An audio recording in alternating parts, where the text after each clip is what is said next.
चलो चालू कर दे, एक बार रिवाइज करें पहले का। तो हम लोग का टाइप 2 हुआ है ना।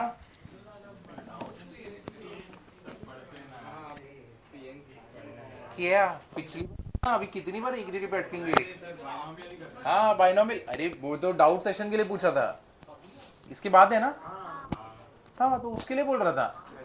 तो उसके उधर भी करोगे इधर भी करोगे, टाइम पास होएगा। चलो कहा अभी, हाँ एक बार रिवाइज कर ले। 1 plus x the whole raise to n, क्या है समीकरण में कैसे लिखते हैं इसको?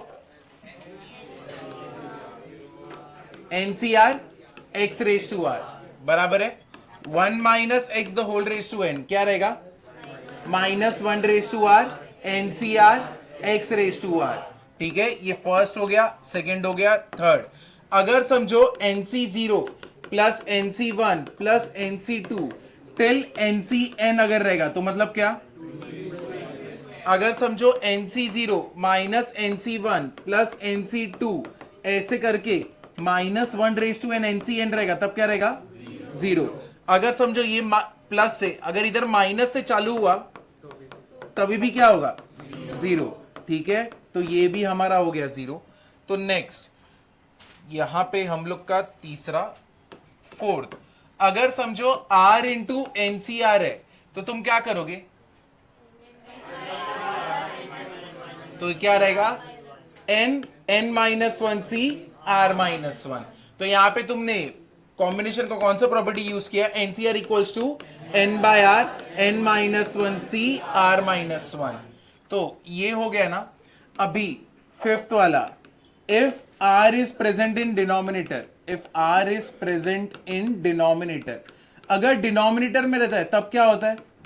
अगर समझो NCR अपॉन R रहा तब N+1 C R+1 upon N+1। ये हम लोग ने किया है ना, याद आया? अब इसमें भी ये तो चलो ठीक है, कहां पे R+1 होगा? हाँ नहीं, क्वेश्चन में R+1, यहां पे क्या हो जाएगा? N+1। तो ये तो ठीक है, इसमें हम लोग ने और भी चीजें देखी थी ना। R² इंटू NCR, जब R² इंटू NCR होता है तब क्या करते हैं हम लोग? एक बार आर आर कैंसिल करके एक बार आर बचता है, इस आर को तुम क्या करोगे? हाँ +-1। ठीक है, तो इसको कर दिया हम लोग ने +-1। ठीक है, तो इधर पे R-1 और +1, और उसके बाद हम लोग इसको सॉल्व कर देना। ठीक है, चलो ये भी हो गया। फिर इसके बाद और क्या देखा था R² के बाद?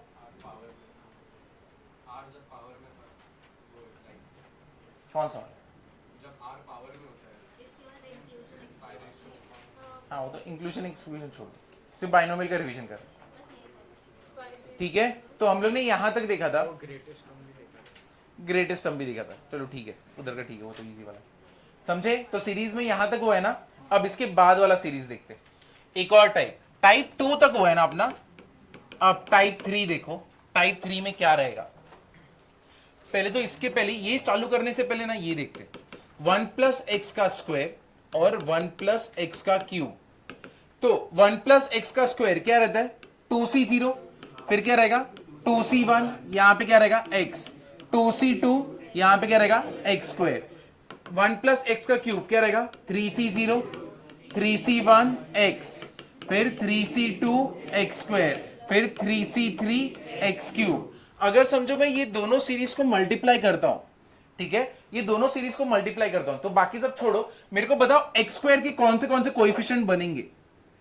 एक्स स्क्वायर के कौन से कोएफिशिएंट बनेंगे, यानी एक्स स्क्वायर किन किन के साथ रहेगा? देखो, अगर ये दोनों का मल्टीप्लिकेशन होगा तो ये इससे मल्टीप्लाई होगा, ये इससे होगा, ये इससे होगा, ऐसे करके बनेंगे ना। तो वो एक पार्ट बनेगा, फिर ये होगा, ठीक है, फिर ये वाला होगा। जब ये सब कुछ होगा तो हम लोग सब लोग को ग्रुपिंग करना चालू करेंगे। कांस्टेंट पार्ट एक साइड, एक्स वाला पार्ट एक साइड, एक्स स्क्वायर वाला पार्ट एक साइड, बराबर है कि नहीं? तो मेरे को बताओ, हाँ 2C0 क्या रहेगा? हाँ 2C0 3C2 के साथ, क्योंकि यहां पे कुछ नहीं, यहां पे एक्स स्क्वायर है, तो 1 into x square is x square, तो एक्स स्क्वायर यहां पे बाहर रखा है। फिर और क्या रहेगा? 2C1 इंटू 3C1, तो x into x x square, perfect है। उसके बाद हाँ 2C2 इंटू क्या रहेगा? 2C0, बराबर 3C0 2C2 इंटू 3C0, तो यही बनेगा ना एक्स स्क्वायर के सारे, और इसके पहले कुछ तो बना हुआ रहेगा और इसके बाद में कुछ तो बना हुआ रहेगा, बराबर ना, यही चीजें रहेंगी ना। अब तुम यहां पे नोटिस करो, अगर फिर तो मैं इन दोनों को भी मल्टीप्लाई करूंगा, करेक्ट है, तो बेसिकली ये क्या बनेगा 1 प्लस एक्स रेज टू 5, यहां पे कोई तो टर्म्स है, प्लस क्या रहेगा 2C0 3C2 2C1 3C1 2C2 3C0, यहां पे एक्स स्क्वायर रहेगा और यहां पे एक्स क्यूब का टर्म सारे कोएफिशिएंट रहेंगे, बराबर है कि नहीं है? ये पार्ट समझा कि नहीं समझा? अब तुम यहां पे नोटिस करो 1 प्लस एक्स रेज टू 5, अगर इन सबको हम लोग सॉल्व करते 2C0 कितना होता है 1, 3C2 कितना होता है 3, 2C1 2, 3C1 3, 2C2 1, 3C0 1, तो ये टोटल कितना होने वाला है 1 3 6 प्लस 1 कितना हो गया, ये 10 हो गया, ठीक है। तो ये 10 एक्स स्क्वायर, मतलब कोएफिशिएंट ऑफ एक्स स्क्वायर अगर तुम्हें पता करना रहे तो तुमको मिल गया, वो कितना है 10 एक्स स्क्वायर। लेकिन इससे भी अच्छा तरीका रहेगा, अगर तुमको मालूम है इन दोनों को मल्टीप्लाई किया है और ये वाला टर्म बना है, तो यहां पे एक्स स्क्वायर कब बनेगा 5C2 एक्स स्क्वायर ना, है कि नहीं, जो यहां पे रहेगा क्योंकि एक्स बी वाला पार्ट है, अगर एक्स स्क्वायर है तो यहां पे भी क्या रहेगा 2। अब मेरे को बताओ 5C2 कितना होता है 10, तो यानी अगर तुमको इधर लेफ्ट हैंड साइड वाला पार्ट मालूम है और तुमको यहां पे एक्स का कुछ भी पूछने दो, क्या तुमको नहीं मिलेगा क्या? तुम्हें 3 बोला तो 5C3, ठीक है, कांस्टेंट बोला होता तब क्या करते 5C0, समझे ना। तो जब भी ऐसे, जब तुमको ये वाला, तुम्हें एक बार सीरीज को इक्वेट कर दिया ना, तो एलएचएस में आओ, हाँ मुझे क्या चाहिए एक्स स्क्वायर, तो यहां पे कितना भी बड़ा रहने दो, एक्स रेज टू 100 रहने दो, लेकिन अगर तुमको ये वाला पार्ट मालूम है तुमको नहीं मिलेगा क्या आंसर? मिल जाएगा ना, समझे। बस तुम्हें समझना चाहिए कि ये सीरीज बनाना कैसे, क्लियर हुआ कि नहीं हुआ? इसी के ऊपर अभी जो टाइप करने वाले हैं, इतना पार्ट किसी को, इसमें किसी को डाउट है क्या?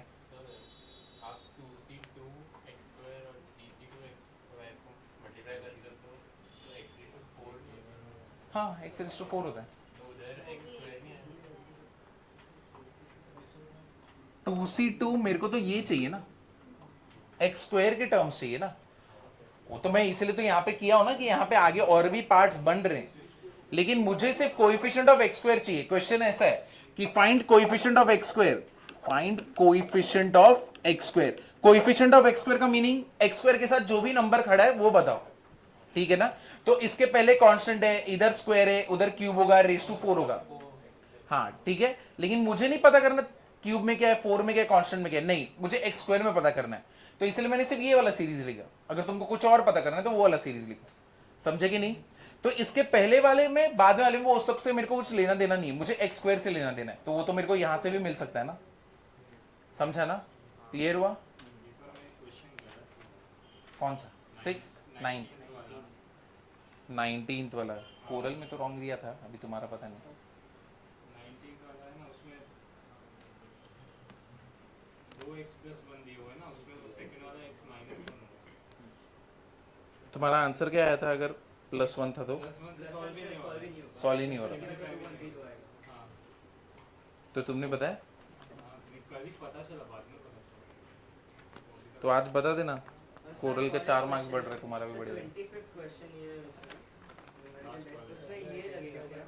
वो कैसे करना है? 1 माइनस एक्स, अब यहाँ पे x रेज टू 30 कौन से टर्म पे बनने वाला है, वो हम लोग का कोएफिशिएंट कौन से टर्म पे बनेगा वो देखना पड़ेगा, ठीक है। तो जितना भी x का पार्ट है उसको सॉल्व करोगे, NCR x raise to r वाला पूरा पार्ट, ठीक है। तो यहाँ पे भी x सेकंड वाला पार्ट है, यहाँ पे भी x सेकंड वाला पार्ट है, और यहाँ पे x को ऊपर लेके जाऊंगा तो कितना हो जाएगा x रेज टू -1, है कि नहीं? फिर नहीं सॉल्व कर सकते, जितने भी कोएफिशिएंट है उनको साथ में ले, और वो that should be equal to what 30, है कि नहीं? लेकिन वहाँ पे केसेस बना के चलाना पड़ेगा ना, बिकॉज़ वहाँ पे r की वैल्यू सब में डिफरेंट हो सकती है। बहुत सारे होंगे ना। हाँ तो फिर वो एक तो पहले मैं जनरल टर्म तो बनाऊंगा ना, अपना क्रिएट करूंगा ना x रेज टू n वाले पार्ट में, फिर उसके बाद देखूंगा कौन से केसेस में बन सकता है मेरा 30 25। तो पहले तो मेरे को एक जनरल टर्म तो बनाना पड़ेगा ना, जनरल टर्म तो इनको ही लेके बनेगा क्योंकि वो लोग सब लोग एक दूसरे से मल्टीप्लाई होने वाले, x वहां पे क्रिएट होने वाला है, तो उसके बाद केसेस के ऊपर जाएंगे ना। पहले ये वाला लिख के छोड़ दो, फिर उसके टाइप 3 का सिर्फ स्टेटमेंट लिखना है।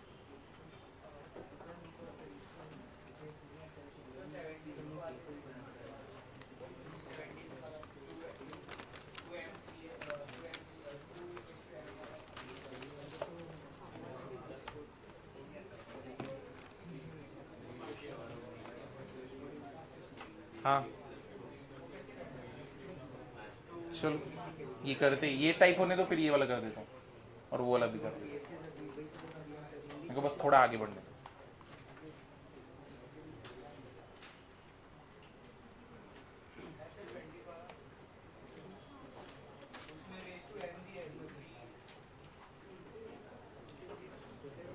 n belongs to natural number है, ठीक है। Ratio 15 term from the beginning and 15 term from the end is 1/6 चलेगा ना। तो क्या हुआ, 15 टर्म फ्रॉम द बिगिनिंग मतलब सीरीज क्वेश्चन को वैसे ही रखोगे 2⁻³ प्लस 1/3⁻⁻3 वहां से तुमको मिल जाएगा स्टार्टिंग का 15, उसको सीरीज को उल्टा कर दो 1/3⁻⁻3 प्लस क्या करोगे 2⁻⁻3 उधर से लास्ट का 15 वाला में। ये नोटिस करना a plus b the whole square और b plus a the whole square, ये तुमको स्टार्टिंग का पार्ट दे सकता है, ये तुमको एंड का पार्ट दे सकता है। तो तुमको बस इसको उल्टा करना था और रेशियो लेना था। जैसे कि अगर समझो इधर पे a स्क्वायर है 2ab है, इधर b स्क्वायर है। यहाँ पे पहला पार्ट क्या है 1, यहाँ से आखिरी से पहला पार्ट कौन सा है b स्क्वायर, बराबर ना। अगर यही, लेकिन तुम अगर समझो ये बहुत बड़ा रहा, इधर 2 की जगह पे 100 रहा, अब तो मेरे लिए मुश्किल है ना कैसे करूं। तो ऐसे में अगर तुम्हें स्टार्टिंग का पार्ट ही मालूम पड़ता है, लास्ट का नहीं मालूम पड़ता, तो इसको उल्टा कर दो। तुम जैसे ही इसको उल्टा करोगे तो तुमको मालूम पड़ेगा ना स्टार्टिंग में ये क्या होने वाला है। क्योंकि यहां पे नोटिस करो इसका b स्क्वायर रहेगा, इसका 2ab रहेगा, इसका a स्क्वायर रहेगा। ये देखो मेरे को मिल गया, आखिरी से पहला नंबर b स्क्वायर होता है, जो मेरे को ये वाला शायद नहीं देता। अगर बहुत बड़ा समझो, मुझे नहीं दिख रहा आखिरी में क्या है, ठीक है, एक लाइन ही मुझे नहीं दिख रहा कि आखिरी में क्या है, ठीक है, मुझे बस पता है स्टार्टिंग के 4 लोग पता है, करेक्ट है ना। तो स्टार्टिंग के 4 लोग तो मेरे को मालूम पड़ गए। फिर मैं क्या करता हूं, उसी लाइन को उल्टा कर देता हूं, ठीक है, उसी लाइन को मैं उधर से देखना चालू करता हूं, तो मेरे को समझ जाएगा ना कौन सा मेरा फर्स्ट पार्ट होगा। तो मैंने a प्लस बी को b प्लस ए कर दिया, और b प्लस ए को करोगे तो तुमको समझेगा ना कि यहां से 15वां टर्म कौन सा रहने वाला। दूसरे को b प्लस ए के लिए, यानी पहले a प्लस बी से 15वां टर्म देखो, फिर b प्लस ए से 15वां टर्म देखो। लेकिन जब b प्लस ए करोगे तो मतलब तुम्हें आखिरी वाला टर्म मिलेगा 15वां। समझा, समझा या नहीं समझा। तुम इसके पहले कोई और क्लास में थे क्या, कौन से। हाँ नेरुल में, बाप रे बहुत दूर है।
ये पहले लिख लो, पहले ये स्टेटमेंट लिख लो इसका।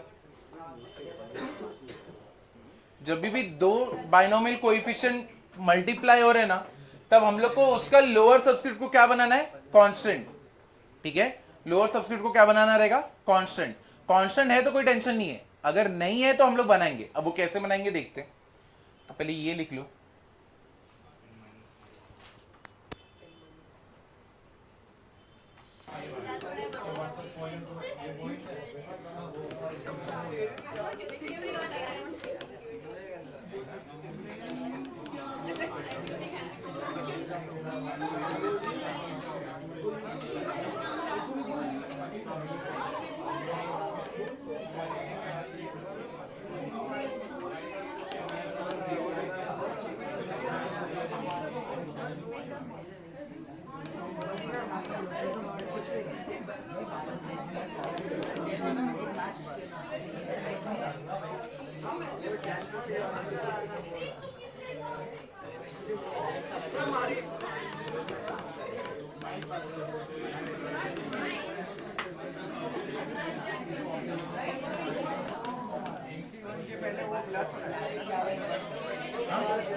अरे बस बस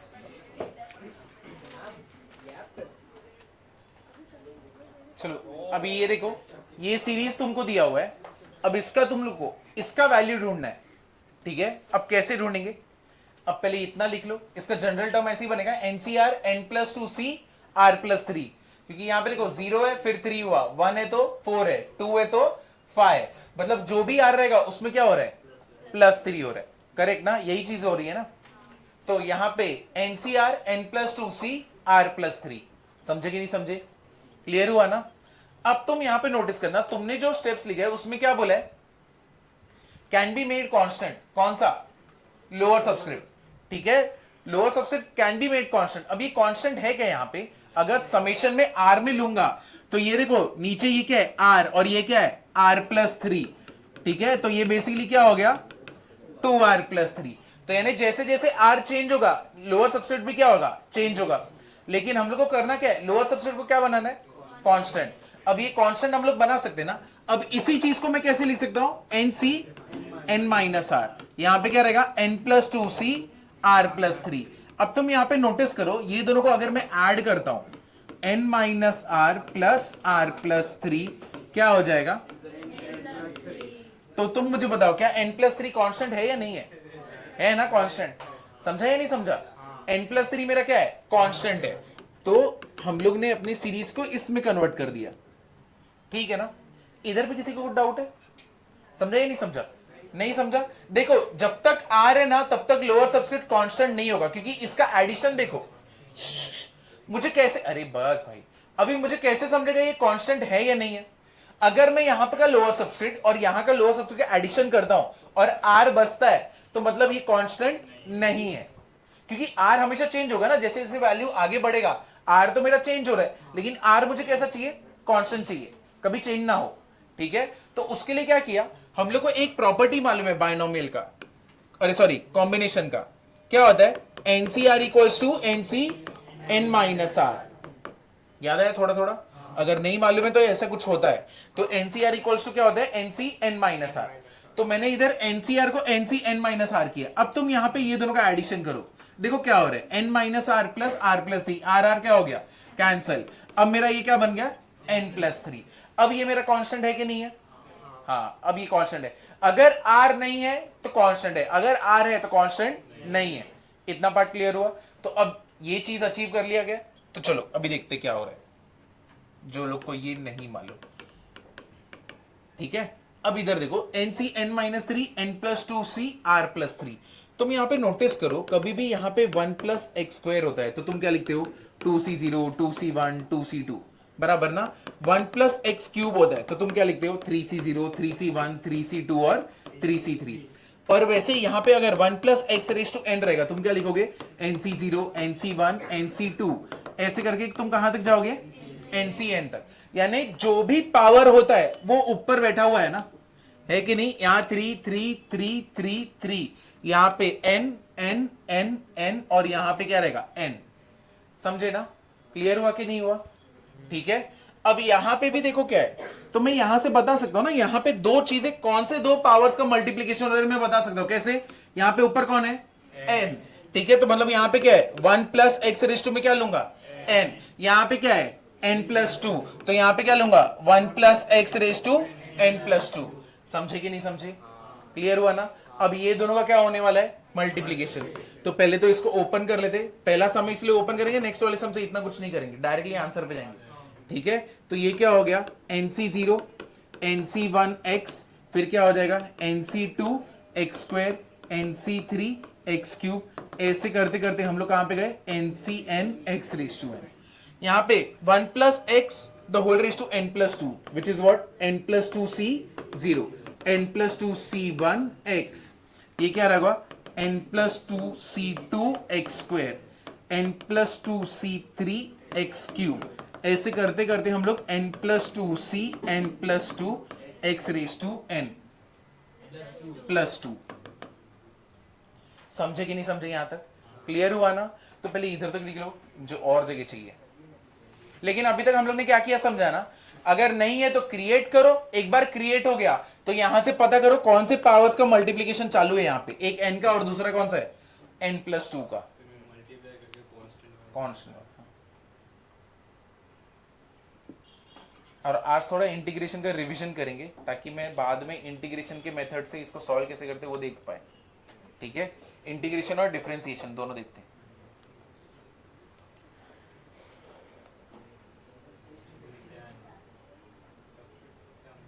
देखो आज जो सबसे पहले डाउट सॉल्विंग होगा पहले इन लोग का होगा। क्या नाम है? इशिता।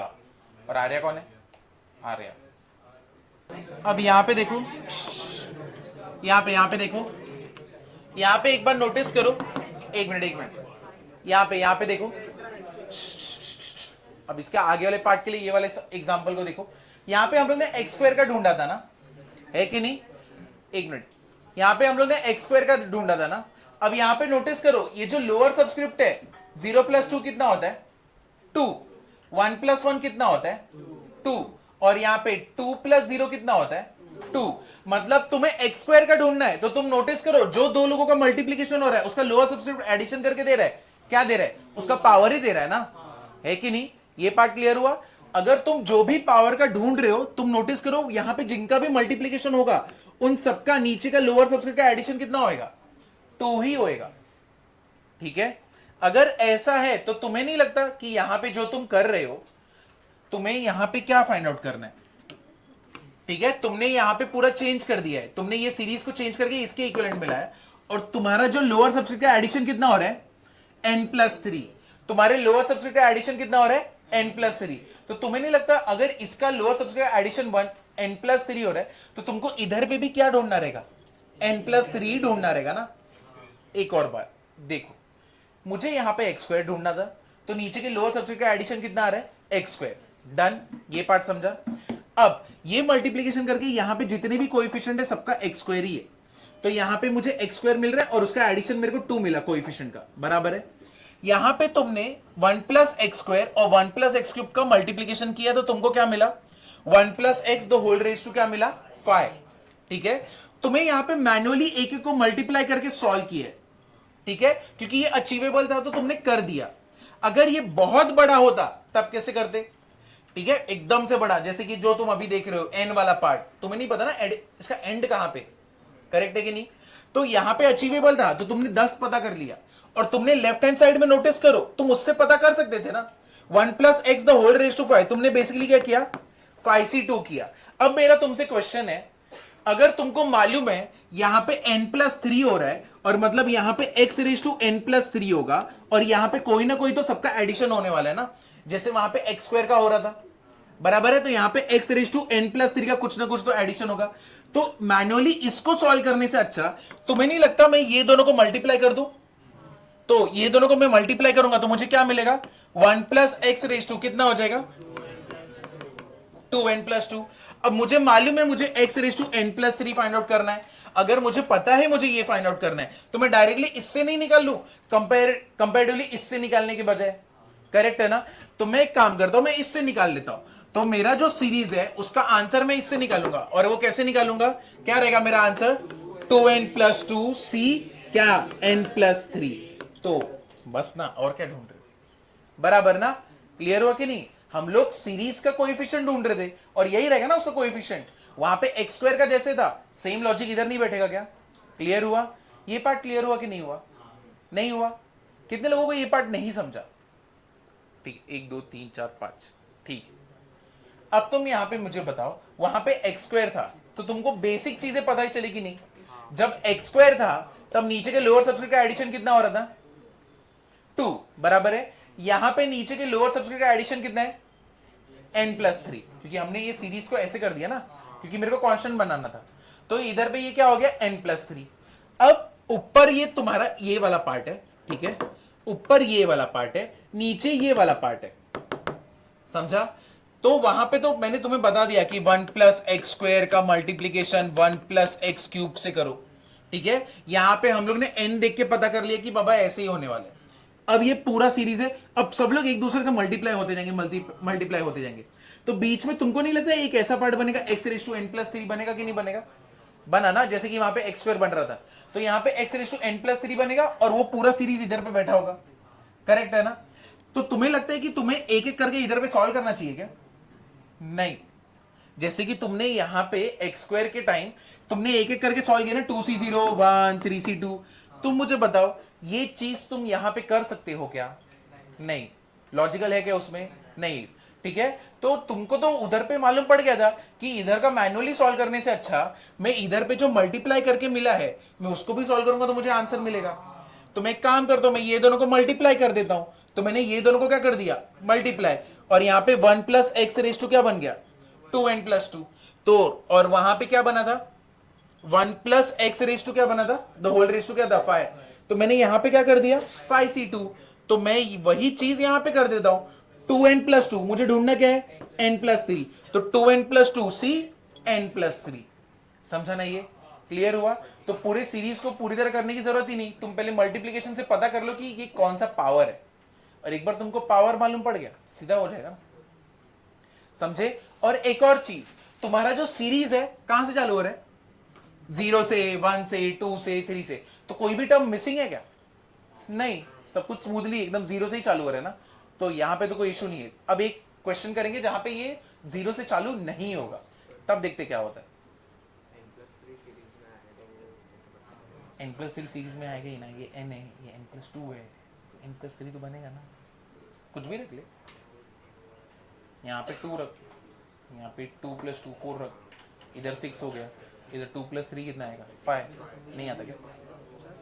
x⁻², अगर कोई पावर है 1+x⁻6, उसमें पावर x⁻5 नहीं आएगा, कैसे बताएगा। 1+ अगर x² रहता है तो x⁻1 मिलता है, ठीक है। 1+x³ रहता है द होल क्यूब, तो x² मिलता है, एक पावर कम मिलता है कि नहीं। तो वैसे ही यहाँ पे n, n+2, n+3, ये दोनों का मल्टीप्लिकेशन क्या होगा, 2n+2, ये इससे बड़ा है, ये इससे बड़ा है। चाहिए तो n का वैल्यू पुट करके चेक कर लेंगे, इधर 1 रखा तो 4, इधर 1 रखा तो 4, सेम तो आता ही है ना, ठीक है।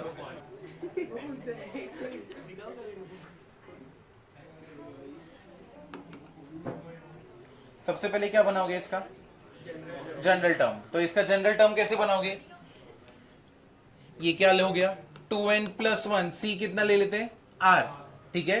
तो ये मतलब क्या हो जाएगा, n-3c r+2, ठीक है ना,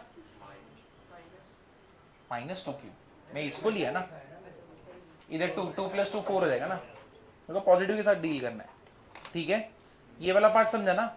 अब नीचे चेक करो कि लोअर सबस्क्रिप्ट कांस्टेंट है क्या, नहीं है, तो अब इसको क्या बनाओगे, कांस्टेंट। कैसे, किसी भी एक को लेके सॉल्व करो, n-r वाला फॉर्मूला, NCR = NCn-r। ये वाला एक बार अटेम्प्ट करके देखो, सेम जैसे पहले वाला किया ठीक वैसे ही करना है, कुछ भी अलग नहीं है, नहीं। हाँ, उसको 0 से करने के लिए पहले तो आंसर निकालोगे, फिर क्या करोगे, -0 से चालू होना चाहिए था। हाँ कर सकते हो ना, वहां पे पहले 0 वाले कार्ड डाल दो, बाद लास्ट में माइनस कर दो, हाँ कर सकते।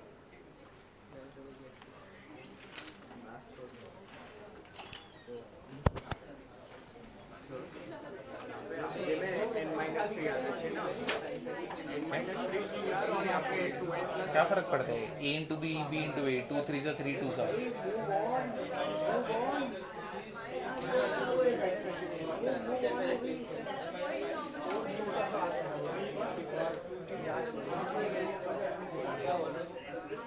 पढ़ाई कर क्या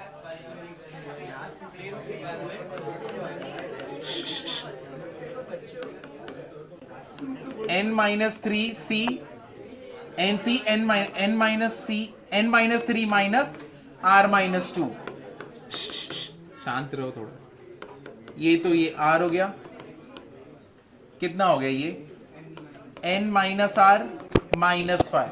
अब ये दोनों का एडिशन करके देखो कितना है, r plus n minus r minus 5, ये दोनों कैंसिल, कितना मिला n माइनस 5। अब ये मेरा क्या बन गया, कांस्टेंट। तो अब मुझे पावर्स पता है, तो ये दोनों पावर का ले लेते हैं, कितना आएगा 1 plus x the whole raise to क्या रहेगा 2n प्लस 1, करेक्ट ना, 2n प्लस 1। और इसका क्या रहेगा 1 plus x raise to n minus 3, बराबर है। ये दोनों के बीच में मल्टीप्लीकेशन होने वाला है, इधर सीरीज बनेगा, यहां पे सीरीज बनेगा, करेक्ट है। अब यहां पे एक बार सीरीज बनेगा, अरे यार यहां पे क्या है n माइनस 1, ठीक है। अब ये दोनों के बीच में मल्टीप्लीकेशन होने वाला है, ये क्या बनने वाला है यहाँ पे 1 प्लस एक्स रेस टू कितना रहेगा 2n plus 1 plus n plus 3, कितना हो जाएगा 3n माइनस 2। और हमारा सीरीज इधर पे ही कहीं पे होगा, और जिसका पावर क्या होगा x raise to n minus 5, है कि नहीं, समझा। तो हम लोग का आंसर क्या होने वाला है 3n minus 2c n minus 5।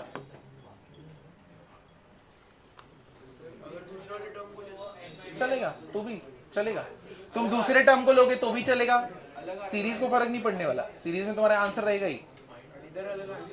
हाँ चलेगा ना, उससे इशू नहीं है।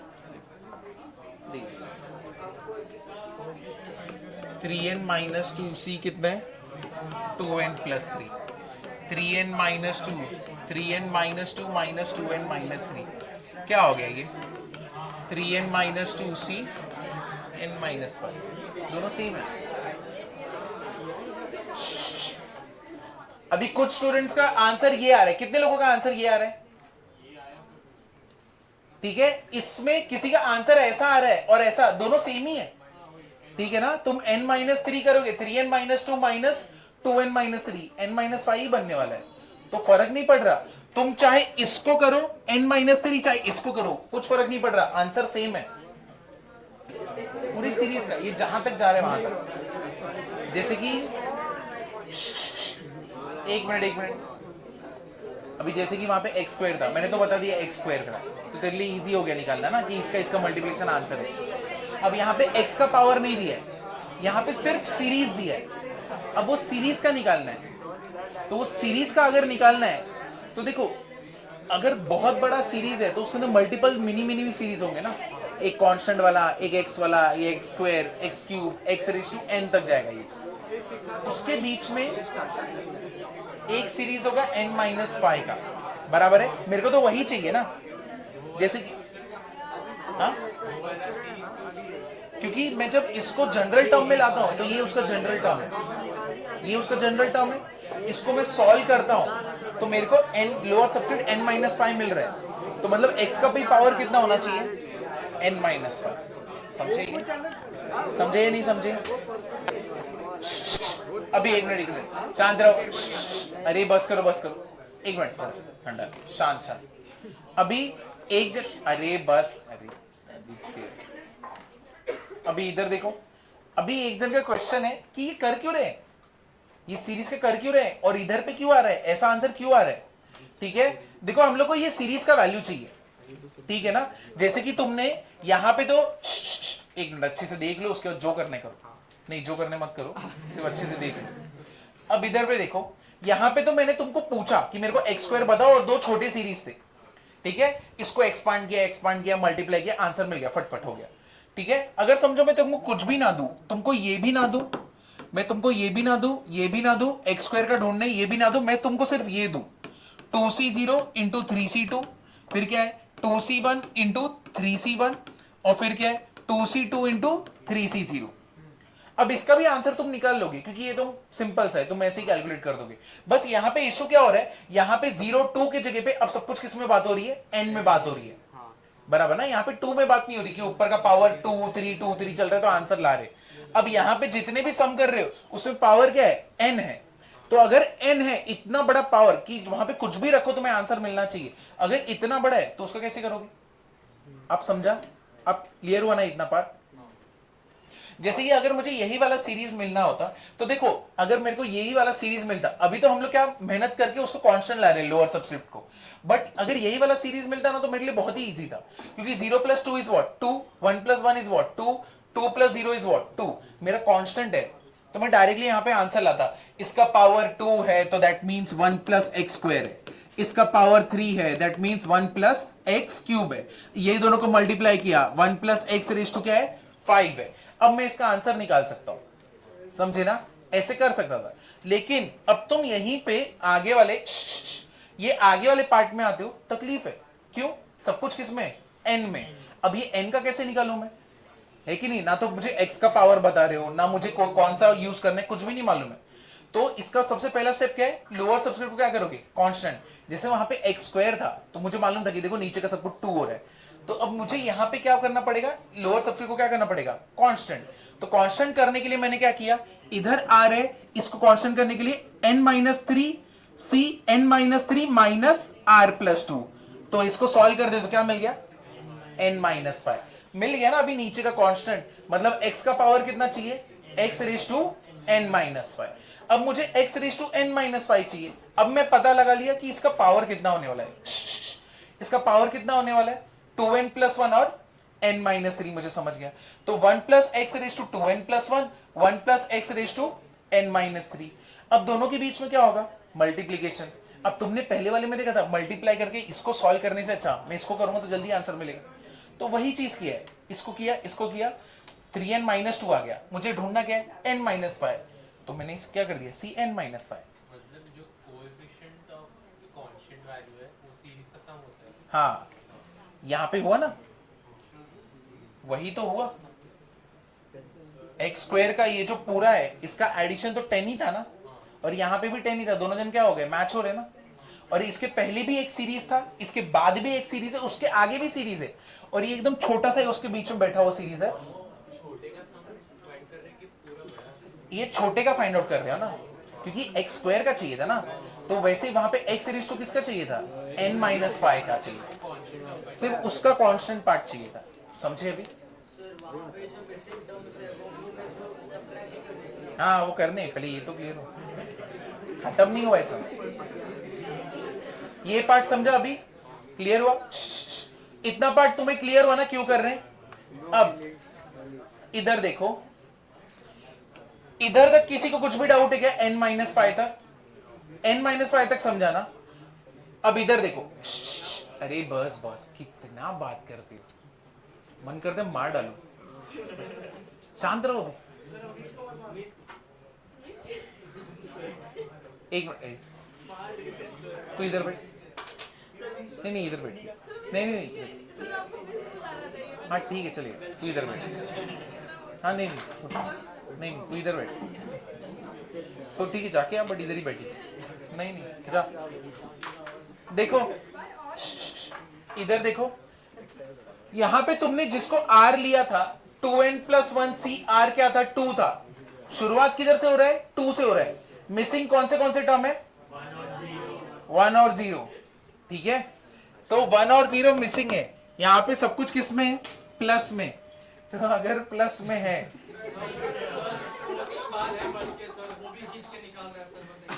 मैं बताता हूँ वो क्या कर रहा था, पहले इधर ध्यान दो, इधर देखो, यहाँ पे 2 से चालू हो रहा है ना, मिसिंग कौन है, 0 और 1।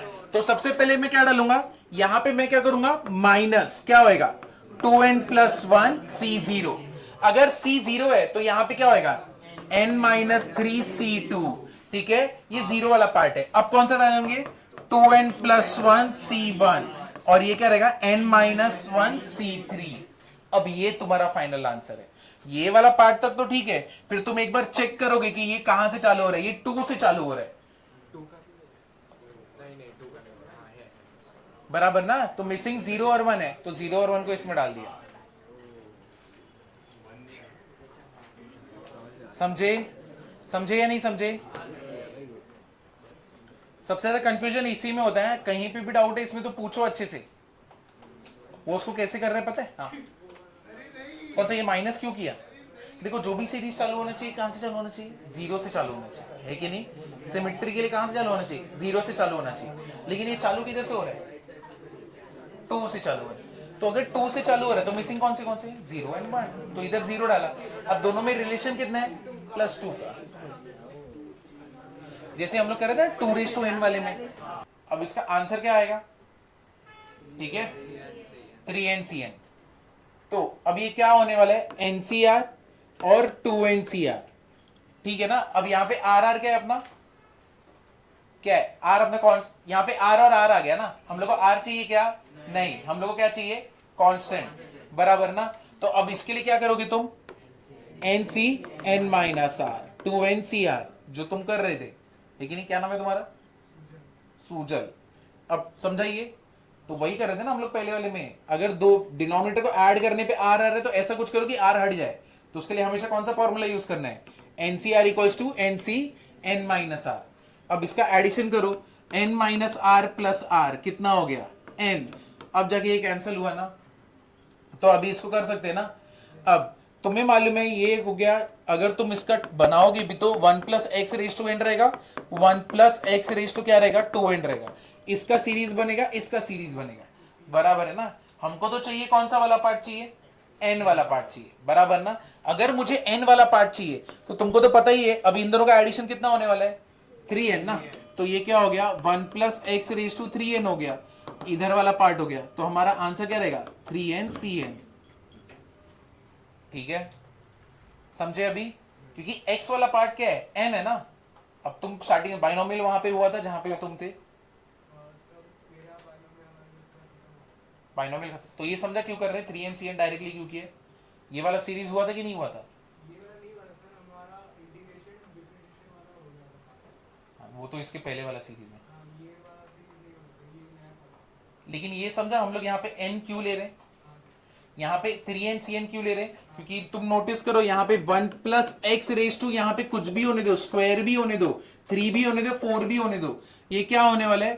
4C0, फिर क्या आएगा? 4C1 x⁻1, फिर 4C2 x⁻2। यानी टेंडेंसी कैसा है? अगर x मेरा सेकंड वाला पार्ट है, अगर ये 1 है तो ये 1 है, ये 2 है तो ये 2 है, ये 3 है तो आगे वाला 3 है, x 3 है।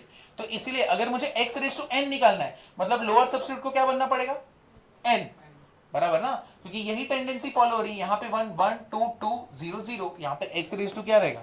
0। समझे ना? 1 1 2 2 0 0, करेक्ट है। तो ये क्या हो गया? 3NC है। समझे कि नहीं समझे? क्लियर हुआ ना? ऐसे करना था। अब जो लोग ने नहीं लिखा कम से कम तुम लोग लिख लो, और जो लोग नहीं लिखा है ठीक है, चलो अभी इसके बाद वाला देखेंगे।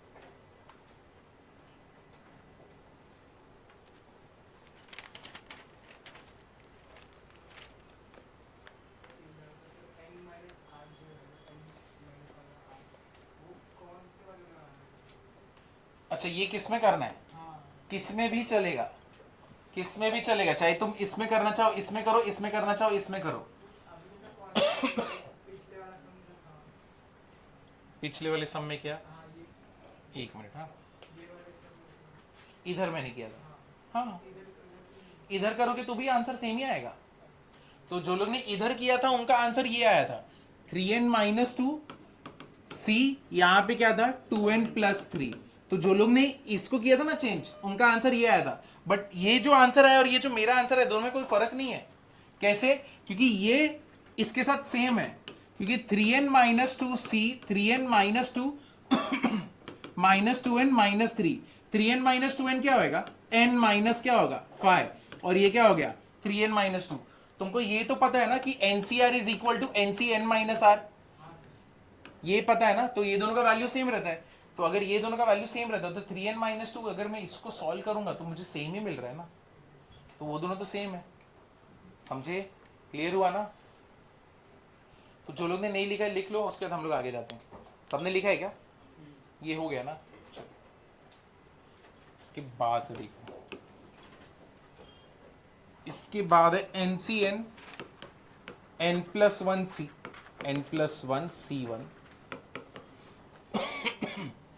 फिर क्या है NCN-1 n+1C2 NCN-2, फिर क्या आएगा n+1C3।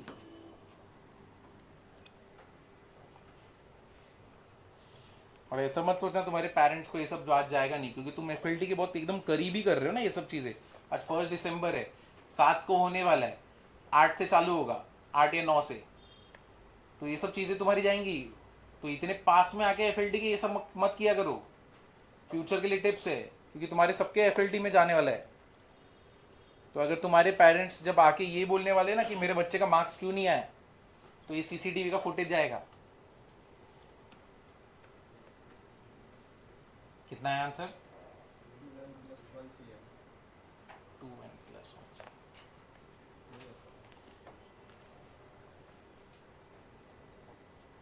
2n+1 2n+1CN, हाँ करेक्ट।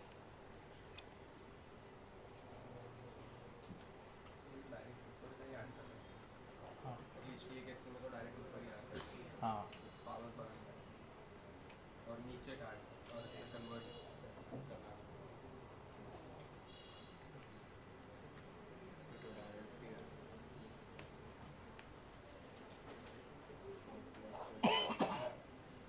ये तो एकदम डायरेक्ट है ना, क्योंकि लोअर सबस्क्रिप्ट क्या है? कांस्टेंट है कि नहीं? और लोअर सबस्क्रिप्ट तुमको क्या मिल रहा है? n+1 है कि नहीं? तो अगर तुमको लोअर सब, क्योंकि n+1, ये n-1 + 2 भी n+1, n-2 + 3 भी क्या है? n+1।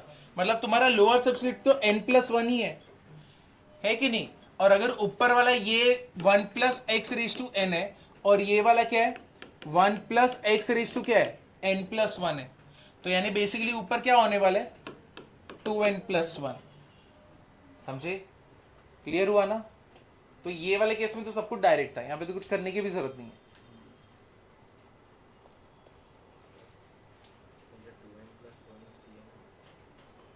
चलेगा ना, सेम ही का आंसर है। करके देखो,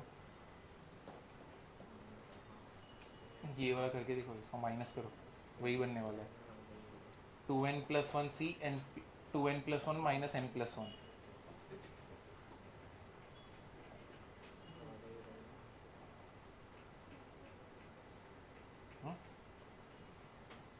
अरे ये देख,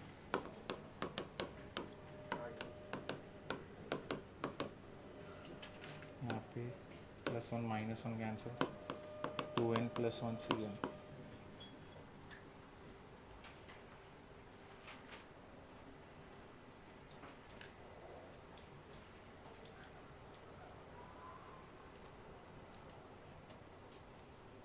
ठीक है, समझा? नेक्स्ट वाला देखते हैं।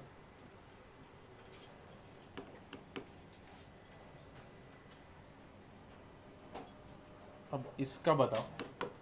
अब जो पहले बच्चे अटेंड किए उनको कंपैरेटिवली ये समझेगा और ये आएगा, लेकिन जो लोग नहीं बैठे उनके लिए मुश्किल है। NC1 NC3, फिर क्या है? 3 × NC2 NC3।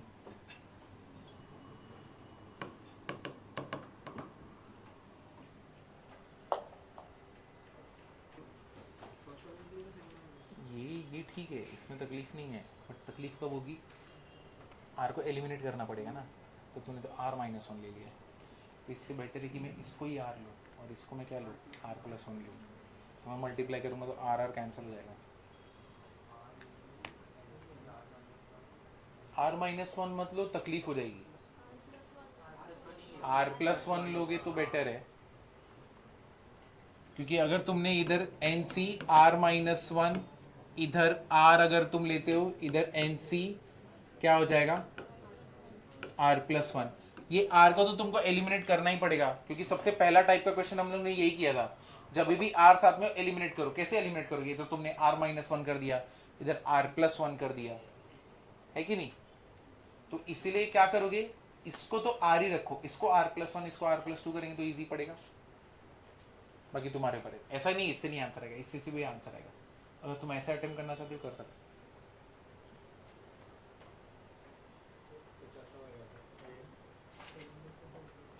नहीं सॉल्व करना पड़ेगा। दो बार इधर बाइनोमियल लगा के हाँ। माइनस करके माइनस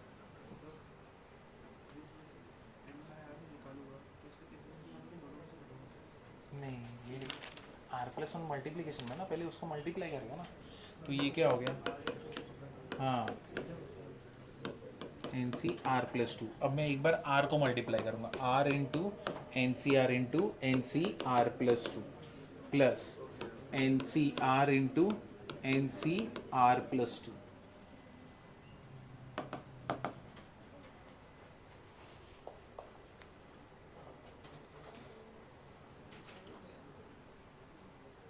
ठीक है, अब समझा? मैंने इसको r+1 किया, अब इसको मल्टीप्लाई कर दिया r into this whole term, तो r इंटू दोनों टर्म, फिर 1 इंटू दिस होल टर्म। ठीक है, डन। अब यहां पे मुझे r एलिमिनेट करना है, चलो r एलिमिनेट करते हैं। तो कैसे एलिमिनेट करोगे r को? चलो देखते हैं क्या हो जाएगा यहाँ पे, r into n/r, n-1c r-1 nc r+2, यहाँ पे NC r+2, r कैंसल, क्या हो गया, n into n-1c r-1 NC r+2 NC r+2। समझे? क्लियर हुआ ना? अब इतना पार्ट तो तुम सॉल्व कर सकते हो, तो पहले ये वाला पार्ट सॉल्व कर लो। यहाँ पे r अपना कांस्टेंट है क्या? नहीं, तो ये r को कांस्टेंट बनाओगे ना, कैसे करोगे, NC n-r। अब इसको सॉल्व करोगे, करेक्ट है?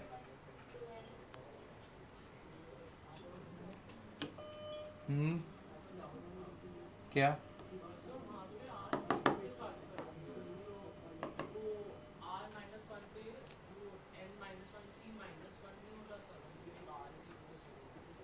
किसको?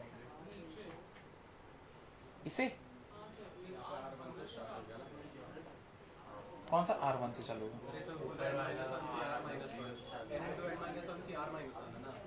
अच्छा वो ये बोल रहा है ये सीरीज ऐसे बन गया, फर्क नहीं पड़ेगा। अरे वो सीरीज, अरे इसी का तो प्रॉपर्टी लगाया है, इक्विवेलेंट है, ये दोनों इक्विवेलेंट है। इधर n/r था ना, तो ये NCR is equivalent to, NCR is equal to n/r n-1c r-1, दोनों आंसर सेम देते हैं।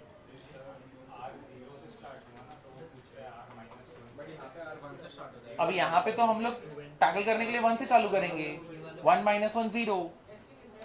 हाँ, निगलेक्ट नहीं कर रहे, कभी नेगेटिव जा ही नहीं सकता ना, जैसे हम लोग इसके पहले भी तो कर रहे थे ना, वैसे ही वो तो खत्म हो चुका है। और तुम्हें तो 1 से r1 नहीं रखना पड़ेगा, 1 - 1 0 ही लोगे। तुम नेगेटिव कैसे ले सकते हो? n-1 से -1 चीजें सिलेक्ट करो, ऐसा कुछ हो सकता है क्या? तो इसके हिसाब से तुम्हें चेंज करना है। अभी हम लोग ये पार्ट को सॉल्व करेंगे। हाँ, पहले सिर्फ इसको सॉल्व करो।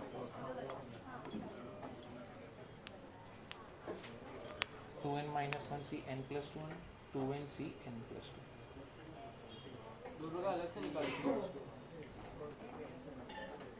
इसका अलग से निकाल के यार, इसका अलग से निकाल के करेक्ट करेक्ट, दिखाओ। हाँ करेक्ट। तो मैंने मतलब ऐसे ऐसे किया, r+1 को r+2 -1 कर दिया, क्योंकि मेरे को r+2 पहले एलिमिनेट किया, तो मेरा उस इक्वेशन में माइनस आ गया। तुमने क्या किया? मतलब वो r+1 into NCR into NCR+2 है ना, हाँ। उसका r+2 -1 कर दिया, r+2 -1 किया, तो वो नीचे से r+2 हट गया, तो वो थोड़ा इजियर हो गया।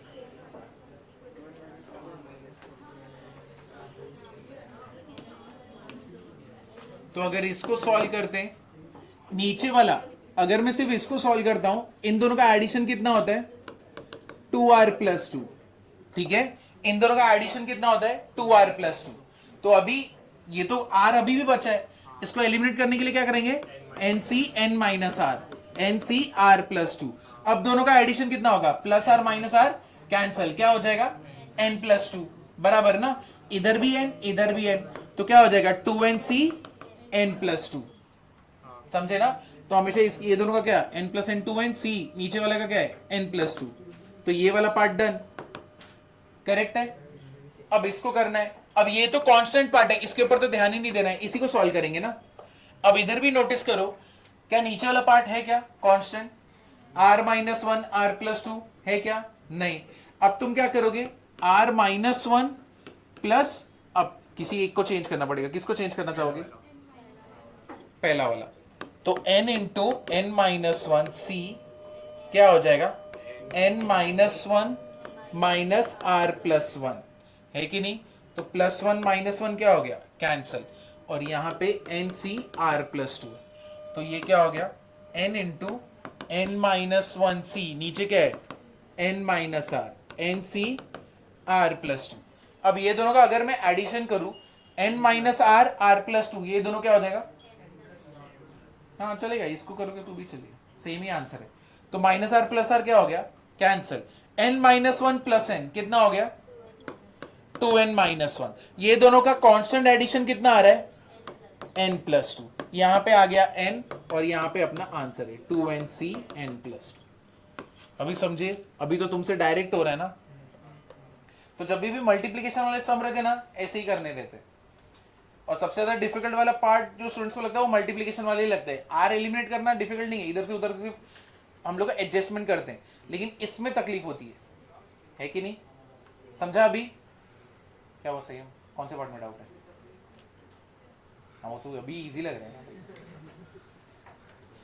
ये समझा अभी।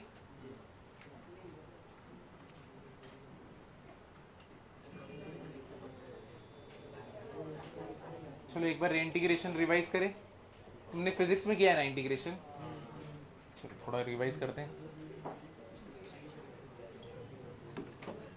देखो, what is integration of x raise to n,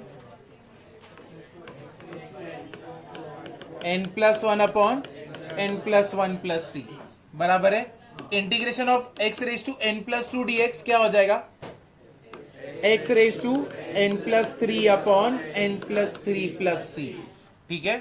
अब ये तो हो गया नॉर्मल अपना इंटीग्रेशन वाला।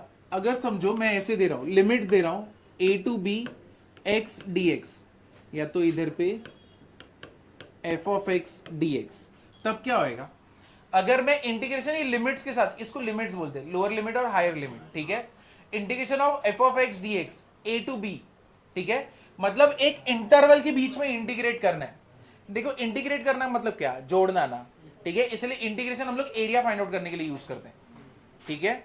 डिफरेंशिएशन मतलब क्या, जो तुमने अभी फिजिक्स में किया, स्लोप, स्लोप मतलब बेसिकली क्या, हिल पर से नीचे उतरने का काम है, तो यही होता है ना स्लोप, है कि नहीं। स्लोप तुम ऐसे ही रहता है ना, ये वाला पॉइंट और ये वाला पॉइंट, इसका ही तुम करते थे y2 minus y1 upon x2 minus, तो डिफरेंशिएशन मतलब हिल पर से नीचे उतरना, ये तुम्हारा डिफरेंशिएशन है।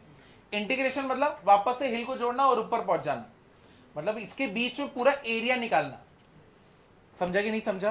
तो डिफरेंशिएशन जो सबसे ज्यादा यूज होता है आजकल के इसमें, कहां पे यूज होता है, एमएल में, तुम्हारे न्यूरल नेटवर्क्स में, मतलब क्या हो गया एआई में, ठीक है, बेसिक में बोलूं तो उसमें सिर्फ डिफरेंशिएशन ही होता है, प्योर डिफरेंशिएशन। जितना भी हायर लेवल का तुम सोच सकते हो उतने हायर लेवल का, dn upon dx raise to n, ठीक है, nth डेरिवेटिव तक चलेगा सब कुछ, ठीक है, जब तक तुम इस पर से नीचे नहीं पहुंच जाते, तो ये रहता है। अब इसको कैसे करते हैं, अगर समझो f of x का इंटीग्रेशन होता है g of x plus c, ठीक है, इसका इंटीग्रेशन अगर ये है तो मैं कैसे लिखूंगा, g of x plus c from where to where, a to b। अब तुम इसमें रखोगे g of b plus c minus g of a plus c, but बाहर साइन क्या है माइनस, तो ये प्लस c माइनस c क्या हो जाएगा, कैंसल, और ये क्या मिलता है g of b minus g of a, समझे ना, क्लियर हुआ ना। तो मतलब अगर मुझे इसका इंटीग्रेशन करना है x² प्लस 3x प्लस 1, और ये कहां से कहां तक जा रहा है 1 to 3, तो इसका इंटीग्रेशन कैसे होगा, what is integration of constant, क्या होता है x, समझे ना। तो क्या होता है, जिसके भी रिस्पेक्टिव में इंटीग्रेट हो रहा है वो चीज यहां पे आएगी, ठीक है। अगर यहाँ पे dy होता तो यहाँ पे y आता, dx है तो x है, z है तो dz होता तो z आता है। अब इसका इंटीग्रेट करते, what is integration of x square 3, what is integration of 3x 3x square by 2 and what is integration of 1 x। ठीक है, अब प्लस से लिखने की जरूरत नहीं है, रीजन वो तो कैंसिल ही होने वाला है ना। अब यहाँ पे क्या हो गया, 1 से लेके कहां तक जा रहा है 3 तक, यहाँ पे रख दो 27/3, ये कितना हो गया 27/2 और ये कितना है 3। तो पहले ऊपर वाला, फिर हम लोग क्या करेंगे माइनस, अब यहाँ पे इसको रखो कितना आएगा 1/3 प्लस 3/2 प्लस 1। अब इसको सॉल्व करो, इसका देखो जो भी आंसर आ रहा है 27/3 minus 1/3 is what 26/3, 27/2 minus 3/2 is what and 3 minus 1 is what 2। अब तुम्हारा एलसीएम कितना आया 6, तो ये कितना आने वाला है 6 हो गया, इधर 2 से मल्टीप्लाई किया कितना हो गया 52, यहाँ पे 3 से मल्टीप्लाई किया कितना हो गया 72 और इधर 6 से कितना हो गया 12।